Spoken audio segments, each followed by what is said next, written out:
What's good, Cersei High School? Welcome to another Limitless episode of Channel 423. It's your girl, Danielle Rogers. And don't worry, people, you got your boy, Parker Staggs here, and we are here to tell you about things that need to be heard. So let's get this show rolling.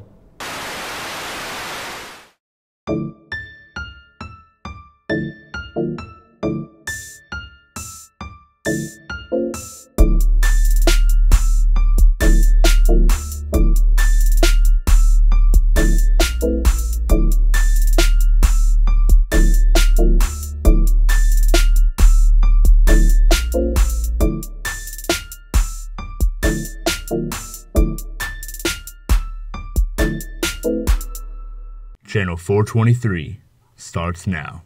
You know what? Interesting about the year of 1928. The Roaring Twenties, which was an age of dramatic and social political change. For the first time, more Americans lived in cities than on farms. The national total wealth more than doubled between 1920 and 1929, and this economic growth swept many Americans into an affluent but unfamiliar consumer society. Sure, but that was also the year the FFA was founded. You know, that is very underappreciated part of our school. True. We also have a package over that from our very own Dylan Moeller. What you got for us, boss? FFA is a big part of growing up here in the South, but most kids just don't know much about it. So we caught up with two members of Cersei's FFA chapter to see what it's all about. Well, I mean, there's a bunch of different things in it.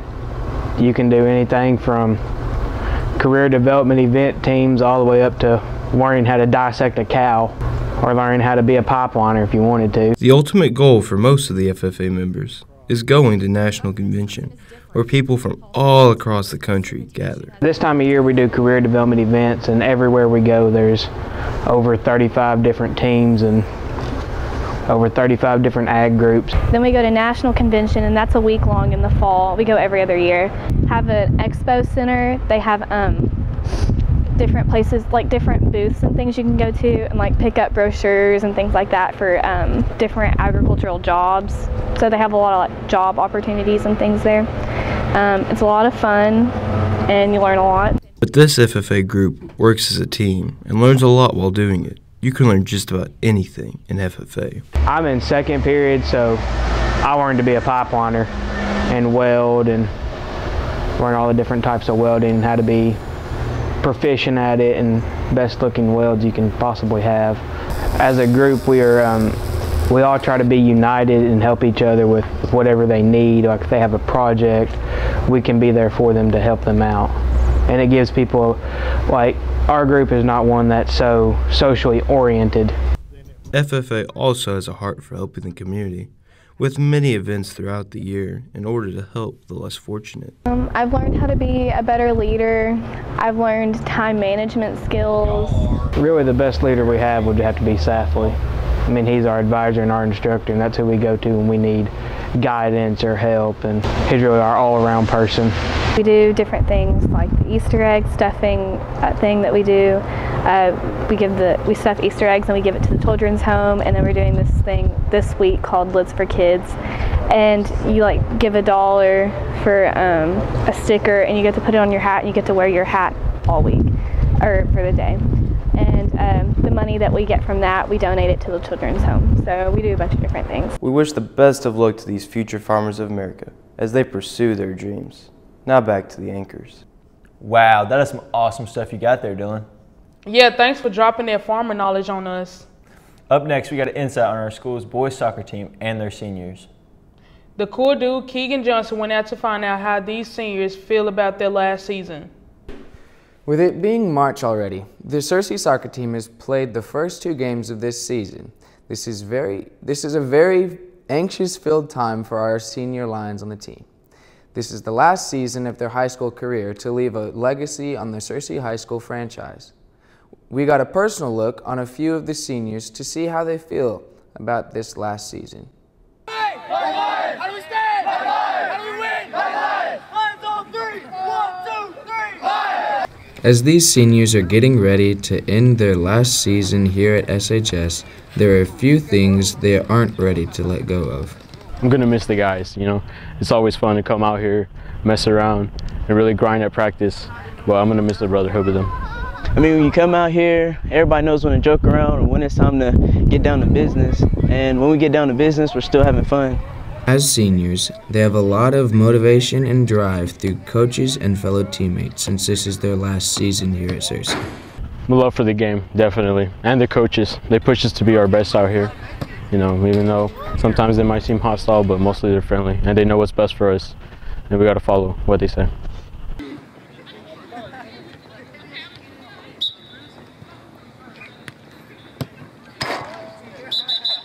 I would teach other defenders what to do, you know, how to transition with the ball. So in the future, when they're like, oh, this is how Alex did it, this is how he cleared the ball, this is how he made passes, how he made touches, I want to leave a mark on those guys, especially the underclassmen, so that they know how to play the game. Searcy High School has brought home 6 soccer state titles. That's more than any of the other sports at our school has. But this group of seniors hasn't had a ring of their own.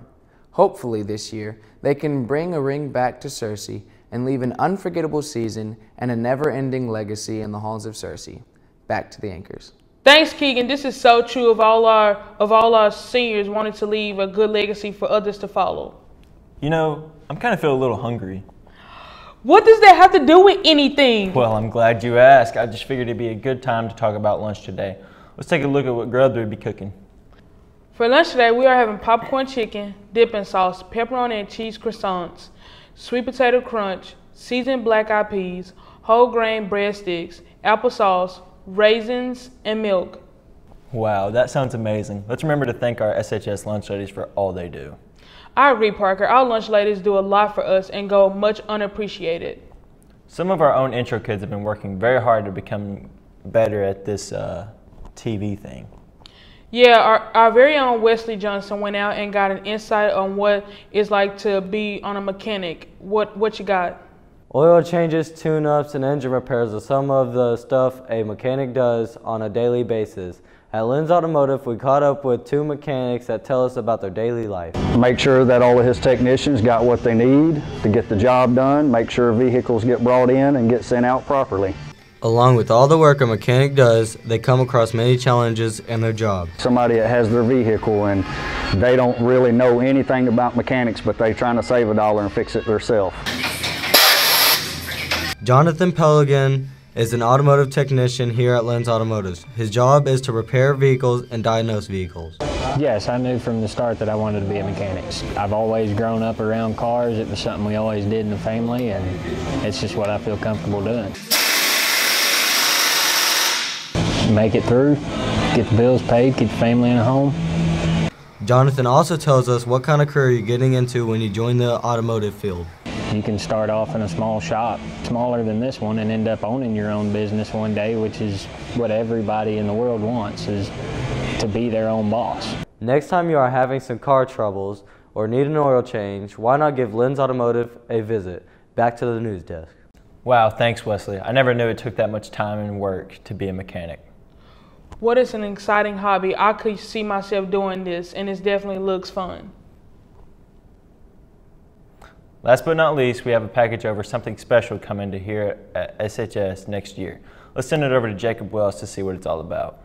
Do you ever think about what life would be like after you finish high school and worry about being able to take care of a budget? We interviewed Mrs. Johnson about her family consumer science class. They work with the elementary each year, and at the end of the school year, they can earn a certification through the State Department, and that means that they have completed so many hours with students in a classroom at Macrae Elementary, and they've also completed classes at my class for the year. I take this class because I really love kids and I plan on being a kindergarten teacher. Them are centers and we like play with them because some of their activities are arts and crafts and we read books to them. When they are not at Macrae, they are in a classroom doing worksheets and group work. Hopefully most people take my classes because they are interested in learning about just basic everyday family life skills. So in our classes we're learning about how to cook, how to sew, how to take care of children, how to take care of a budget. On Tuesdays and Thursdays, the girls go over to Macrae to work with the kindergarten students in groups of 2. You have to be really patient with the kids because some of them don't have like the best manners. They like to tell you no and that they can do whatever they want. The girls attend events with the kids such as Cowboy Day. If you are looking for a class that will prepare you for a career in pediatrics, primary school education, and more, then this class is the one for you. Back to the news desk. Wow, it warms my heart to see how dedicated our school is to the student body success. Well, Cersei, that's all we have for you today. If you missed any of our shows, go to Cersei Channel 423 and watch our videos. And if you got any topics for us to cover, just hashtag Channel 423 on Twitter. And stay tuned for the next episode for LTV Channel 423. I'm Danielle Rogers. And I'm Parker Staggs. Have a great day, Cersei High School.